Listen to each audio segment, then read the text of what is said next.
Hello student, how are you? I hope you all are good. अभी तक हमने पढ़ा है student theory of demand, elasticity theory of demand, जिस theory में हमने सीखा था कि हम मांग क्यों करते हैं, मांग किस लिए करते हैं, डिमांड क्या होती है, डिमांड का रिलेशन किस चीज़ के साथ है, डिमांड पर क्या इफेक्ट है, कैसे ऐसे रीज़न होते हैं जिनकी वजह से डिमांड बढ़ती है, जिनकी वजह या डिमांड कम होती है। तो डिमांड को इफेक्ट करता है प्राइस और डिमांड का नेगेटिव रिलेशनशिप हमने पढ़ा था कि प्राइस बढ़ने पर डिमांड कम हो जाती है। उसके बाद हमने पढ़ा था कि इनकम और डिमांड का पॉजिटिव रिलेशनशिप होता है, जब इनकम बढ़ती है तो हमारी जो डिमांड है वो बढ़ जाती है। फिर हमने क्रॉस डिमांड के बारे में पढ़ा था कि कुछ दो चीज़ें होती है जो आपस में रिलेट करती है, को रिलेट करती है, इंटर रिलेट करती है, सब्स्टिट्यूट्स होती हैं। सब्स्टिट्यूट्स का मतलब अल्टरनेट, एक दूसरे की जगह जिनको हम यूज़ कर सकते हैं। जब अल्टरनेट गुड्स होती है तो उनमें क्या होता है, एक की कीमत बढ़ने पर दूसरे की मांग बढ़ जाती है। अल्टरनेट का मतलब एक की जगह हम दूसरे को यूज़ कर सकते हैं, चाय और कॉफ़ी। अगर कॉफ़ी की कीमत बढ़ गई तो हम चाय पीने लग जाएंगे, और चाय की बढ़ गई तो कॉफ़ी, क्योंकि दोनों एक दूसरे की जगह यूज कर सकते हैं। फिर हमने पढ़ा था कॉम्प्लीमेंट्री गुड्स। कॉम्प्लीमेंट्री गुड्स वो गुड्स होती हैं जो एक दूसरे के बिना अधूरी हैं, दो चीज़ों से मिलकर वो बनी होती हैं, जैसे कार और पेट्रोल, कार के बिना पेट्रोल अधूरा, पेट्रोल के बिना कार अधूरी। आगे आज उसी चीज़ को कंटिन्यू करते हम पढ़ेंगे कार्डिनल यूटिलिटी अप्रोचेस। देखो, कोई कंज्यूमर है, किसी चीज़ या किसी डिमांड को कंज्यूम करता है। क्यों कंज्यूम करता है, क्यों, किस लिए? कोई तो उसका पर्पज है उस चीज़ को कंज्यूम करने के लिए, क्योंकि उसे यूटिलिटी मिलती है। तो आज हम ये कॉन्सेप्ट पढ़ते हैं कि कंज्यूमर एक गुड्स की डिमांड क्यों पड़ता है। In 19th century, economics from different countries of Europe forward cardinal utility analysis in order to criticize the thoughts of classical economics like Adam Smith, Ricardo, J.S. Mill. These analyses developed by Dupuit, Gosselin, Walras, Menger and Jevons etc.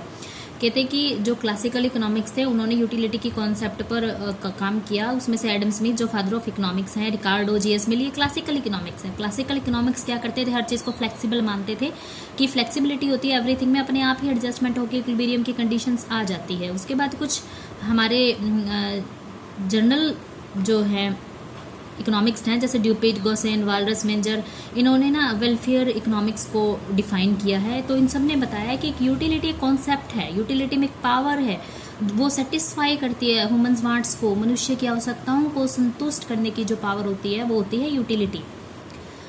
According to R.D.R. Tolson, utility is a measure of the satisfaction that the consumptions of a good and services yield on an individual. Utility is a power. Utility is the quality of a good. कि एक goods में वो quality है, goods की वो consumption capability या quality to satisfy a wants, एक आवश्यकता को, किसी की इच्छा को संतुष्ट करने की जो पावर होती है वो यूटिलिटी है।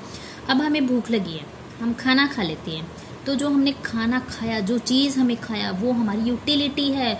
उस चीज़ में वो पावर थी जिसने हमें यूटिलिटी का मतलब संतुष्टि, सेटिस्फैक्शन, कि अगर हमें खाना भूख लगी, हम कुछ नहीं खाएंगे तो हमें कोई पावर नहीं मिलेगी, कोई यूटिलिटी नहीं मिलेगी, कोई संतुष्टि, कोई खुशी, कुछ भी नहीं मिलेगा।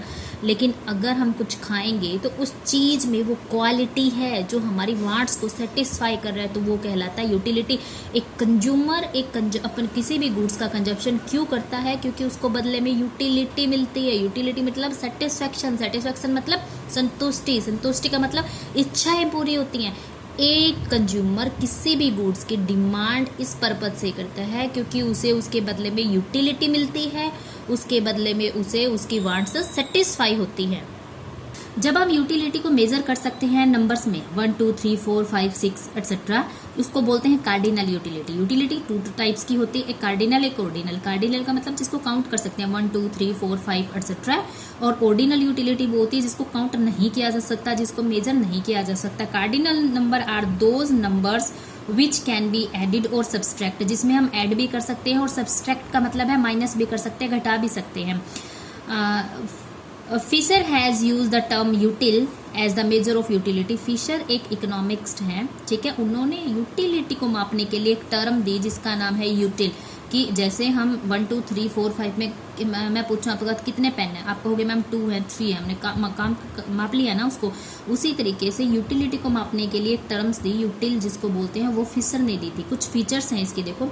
यूटिलिटी सब्जेक्टिव, यूटिलिटी सब्जेक्टिव होती है, रिलेटिव होती है, utility is not essentially useful होती है। देखो आगे मैं समझाती हूँ इसको, पहले इसको पढ़ो। Utility is independent of materiality.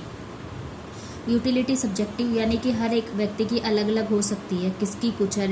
Utility relative भी हो सकता है मुझे जिस चीज़ की ज़रूरत हो आपको भी उसी चीज़ की ज़रूरत हो। खाना सभी को ज़रूरत होती है और खाना खाने से सबके बाद सभी को ही संतुष्टि मिलती है। अब ऐसा ज़रूरी नहीं है कि यूटिलिटी यूज़फुल हो। अब कोई जो ड्रिंकर है, ड्रिंक करता है, शराब पीने से उसे खुशी मिलती है, यूटिलिटी मिलती है, संतुष्टि मिलती है, लेकिन वो अच्छी बात तो नहीं है ना। तो इसलिए कहते हैं कि ऐसा ज़रूरी नहीं है कि जिस चीज़ से हमें यूटिलिटी मिले वो हर चीज़ पॉजिटिव हो, वो नेगेटिव भी हो सकती है, वो नेगेटिव इम्पैक्ट भी डाल सकती है। Utility is independent of morality, वो नैतिकता से उसका भी कोई रिलेशन नहीं है, नैतिकता से भी मतलब नहीं है, क्योंकि शराब पीना क्या है, बुरी बात है ना, बट एक शराबी को तो उससे यूटिलिटी मिल रही है, उसकी तो सेटिस्फेक्शन मिल रही है, उसको संतुष्टि मिल रही है, तो वो उसके लिए क्या है, यूटिलिटी में ही है, क्योंकि वो उसकी तो डिमांड करेगा, कंजप्शन करेगा, क्योंकि उसके बदले में उसको संतुष्टि मिलती है। इसलिए यूटिलिटी जरूरी नहीं है कि मोरालिटी वाली चीज़ों का कंजप्शन करना ही यूटिलिटी होगा। कोई भी इंसान किसी भी चीज़ का यूज़ कर रहा है, उसके बदले में जो उसको संतुष्टि मिलती है, जो खुशी मिलती है यूज़ करने के बाद, वो यूटिलिटी कहलाती है। ओके, एक कंज्यूमर है, गुड्स का कंजप्शन करता है, गुड्स का कंजप्शन वो किस लिए करता है, क्योंकि उसको बदले में उसके लिए यूटिलिटी मिलती है। अब मैं बार बार कंजप्शन की बात कर रही हूँ। एक कंज्यूमर है, वो कंजप्शन करता है गुड्स की, क्यों? क्योंकि उसके बदले में उसे आवश्यकता है, वो संतुष्ट होती है, उसके बदले में उसे यूटिलिटी मिलती है। जो कंज्यूमर कंजप्शन करता है यानी कि पैसा खर्च करता है, चीज़ें खरीदता है, उसी को ही बोलते हैं डिमांड। देखो अब मुझे खाना खाने की डिमांड है, मान लो आइसक्रीम की डिमांड है, आइसक्रीम को मैंने कंजप्शन किया, आइसक्रीम मैंने खरीदी है और खा ली, तो मैंने वो डिमांड ही तो की ना। एक की डिमांड होती है, दूसरे की सप्लाई होती है। एक की कंजप्शन यानी कि एक्सपेंडिचर होता है, दूसरे की इनकम होती है। इकोनॉमिक्स इन 4 ही टर्म्स पे चलती रहती है, एक का प्रोडक्शन, दूसरे का कंजप्शन, एक की डिमांड, दूसरे की सप्लाई। अब हम कॉन्सेप्ट पढ़ रहे हैं यूटिलिटी के। यूटिलिटी 3 तरीके की होती है। टोटल यूटिलिटी, जो the aggregate of यूटिल obtained from the consumptions of different units of commodity, it is called total utility. कि जितने भी मान लो हमने 10 चीज़ें यूज़ करी है, 10 चीज़ों से अलग अलग यूटिलिटी मिली थी, उन यूटिलिटी का हमने टोटल कर दिया, तो वो हमारी टोटल यूटिलिटी होगी। मार्जिनल यूटिलिटी क्या होती है? जो हम यूटिलिटी यूज़ कर रहे हैं उसमें से एक, पहले मैंने हमेशा मैं 3 ही चीज़ें लेती थी, हम बाजार से, आज भी, कल भी, परसों भी, एक वीक में 3 मैंने जो अगला वीक आया उसमें एक चीज़ ऐड कर दी, मैंने 3 की जगह 4 चीज़ें खरीदना स्टार्ट कर दी। जो एक्स्ट्रा एडिशनल मुझे यूटिलिटी मिलेगी उस 4th चीज़ को ऐड करने से, वो होती है marginal utility. Marginal utility is the addition made to total utility consumption one more unit of commodity, की एक और यूनिट जो ऐड की है उसकी यूटिलिटी को बोलते हैं मार्जिनल यूटिलिटी, जिसको हम डिनोट करते हैं MUTUN।